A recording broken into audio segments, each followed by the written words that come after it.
r/AskReddit. What is the longest 5 minutes you have ever experienced? I was on placement with a doctor and he told a patient that he might lose his leg due to diabetes. It obviously upset him, but the doctor left to go get something, leaving me in the room with him. He must have been gone for only 2 minutes, but I swear it felt like 20. The guy was quietly sobbing to himself, and I had no idea what to do or say. So, on the plus side, you'll save 50% off shoes. Sorry, soldier, shoes sold in pairs. Honestly, just being there with him was probably the best thing you could have done. Once the doc you were placed with left, you were the only thing stopping him from being fully alone in that super dark moment. Nothing you could have said would be more important or valuable than that. He actually thanked me later on in the day for sitting with him, but in my head I was like, why are you thanking me? I did nothing. But after reading this comment, I guess that makes sense. Being a kid and waiting for my mom to finish talking to friends. That ain't 5 minutes though. That's legit an hour. Not according to mom. Just 1 minute. 40 minutes later. Okay dear, it's time to leave. Carry skeleton back to car. On the way to a toilet, trying to hold back destructive diarrhea in a public place. Then trying to silence your butthole as it sputters out in a bathroom stall, where there is a huge gap between the bottom of the door and the floor, and where every little sound seems to echo. Then cleaning up with ducking 1-ply toilet paper. I used to deal with this at least once a month, sometimes vomit at the same time as diarrhea. I was in college, so every bathroom I had access to was a public bathroom. Sucked. In 5th grade, while the principal was listing off the profanities, I searched on Google Earth. Ducking, Austria. Being young and waiting for my mum to pick me up from somewhere, and she was late. Young. I still do this. I'm always on time. If I tell someone I'll be there at 3 PM to pick them up, you know I'll be there exactly at 3 PM. Not a minute late. Then every minute I wait for you just pisses me off more and more. Once my ex made me wait over 25 minutes for her, and it was ridiculous. By the time she made it to the car, I was just so annoyed I didn't even want to go to the event anymore. This is my life. Good timekeepers are definitely in the minority. Most people I know are oblivious to my seething rage when I have to hang around due to their lateness. And if they do realize, the problem is me and that I'm overacting. I once had to wait in a pub on a Friday night by myself for over an hour, waiting on 3 separate friends. They knew I was on my own with creepy guys trying to talk to me. I was texting them, but just assumed one of the others would show and save me. All of them showed up one after the other and thought it was hilarious that they were also late. That was 5 years ago, and every time I think about it, the rage comes back. Waiting for that pregnancy test result, regardless of how you want the result to sway. Mine showed up right away, so at least I didn't have to wait for an eternity. My son was silent when he was born.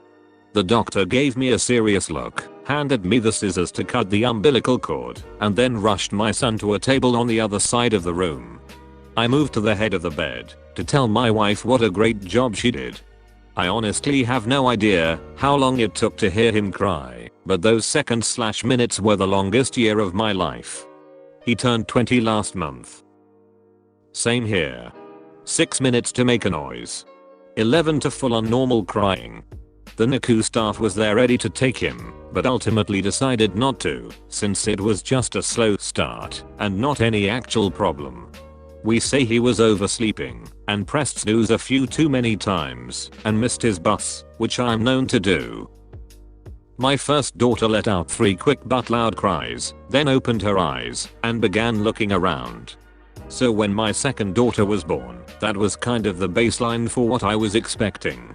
However, my second daughter was basically born asleep and spent the first 3 days asleep, except for maybe 15 minutes cumulative of being awake.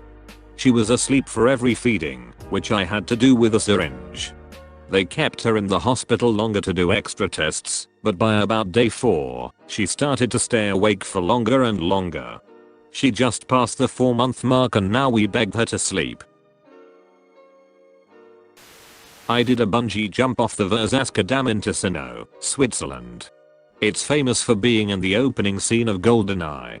The jump itself was amazing, but as I bounced up and down after the initial jump, my body rotated, and the bungee cord kind of corkscrewed around my legs a couple of times. When the vertical motion finally stopped, I was hanging over a huge drop with a rocky riverbed below, and the cord wrapped right around my legs, giving the impression that it was all that was holding me up. The operators were shouting at me to remove my ankle from the twisted cord so that they could pull me back up. My rational mind knew that I was securely fastened at the hip, but the tension of the cord on my ankle made it feel like I depended on it and that I would fall to my death the second I unwrapped it.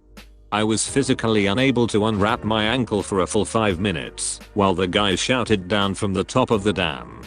Upside down, blood rushing to my head the whole time. Eventually I found the courage to unwrap my ankle and everything was fine. But man, that was the longest, most horrible 5 minutes, upside down and being asked to go against every instinct of survival. Stuff like this is why I always shake my head when some jaggoth watches a disaster movie or 9/11 footage and says, why are they running from the tidal wave? Why are they climbing out of the building? Don't they know they are going to fall? When placed in a situation you might not get out of alive, your mind goes into panic. You stop thinking logically and you start finding ways to survive. The things you do aren't going to make sense, although it did technically make sense on 9/11 because it was either risk falling and dying quickly or burning to death. It's easy to say, I would never be that stupid when you've never stared death in the face. Sang a song in front of line 300 people without a monitor, so I couldn't hear shit, but I just knew I was totally off key.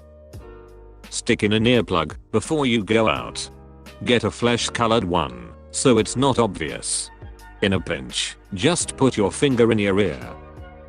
Is that to help me hear, or to make people think I can't hear, so I have an excuse for sounding like garbage? It's to help you hear. Try this. Put on your stereo and start singing along. Keep turning up the volume until you can't hear yourself singing anymore. Now stick a finger in your ear or block it off in some way. Voila.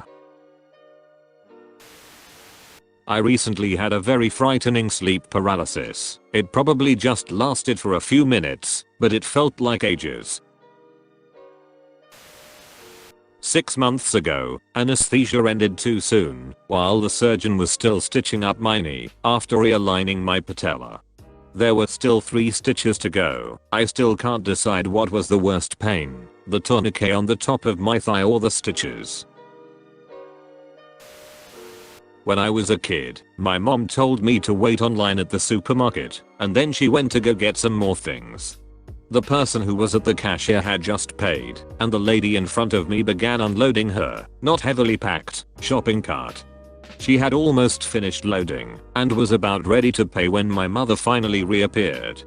Those were simultaneously the longest and the shortest and most terrifying 5 minutes of my life. My dad did this to me when I was about 7 or 8.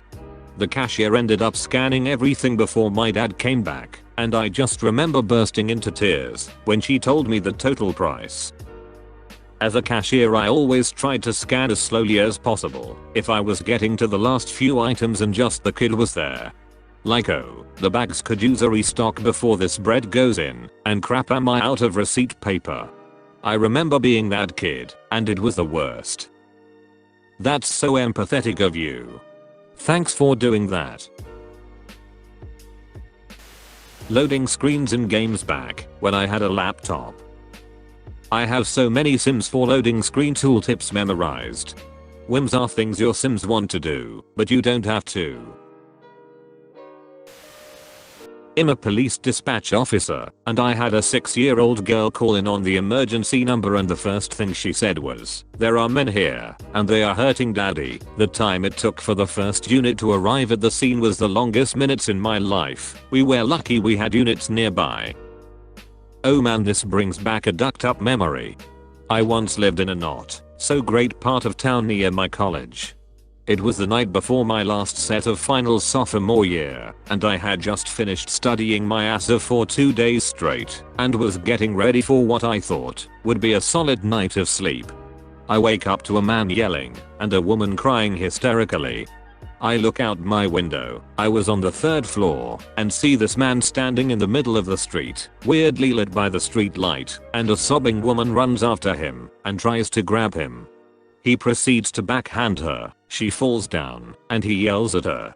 She gets up, and I think what I saw was him punch her repeatedly. Except suddenly there is blood ducking everywhere, and she is screaming, like I've never heard before.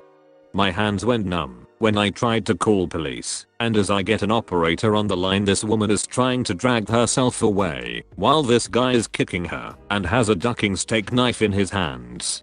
Luckily the cops and paramedics showed up quickly, but the first words out of this guy's mouth are him yelling, "AWW, I didn't mean it, it was an accident." Then, as he's getting tackled, he yells at his kids, who I realize at this point witnessed the whole thing.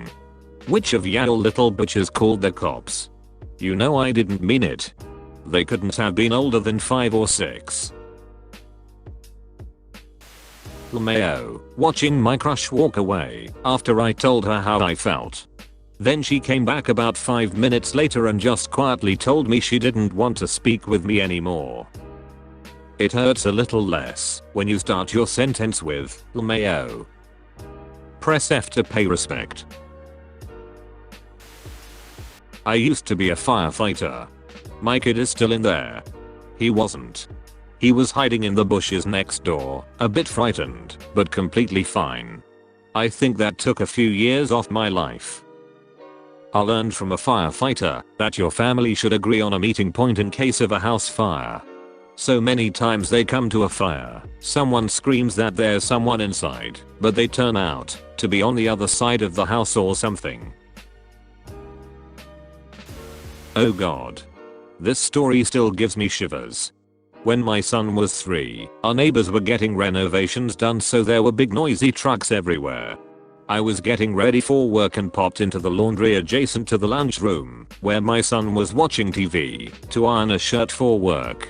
It took me about 2 minutes, and when I turned back to the lunch room, my son was gone. I called out that we were ready to leave.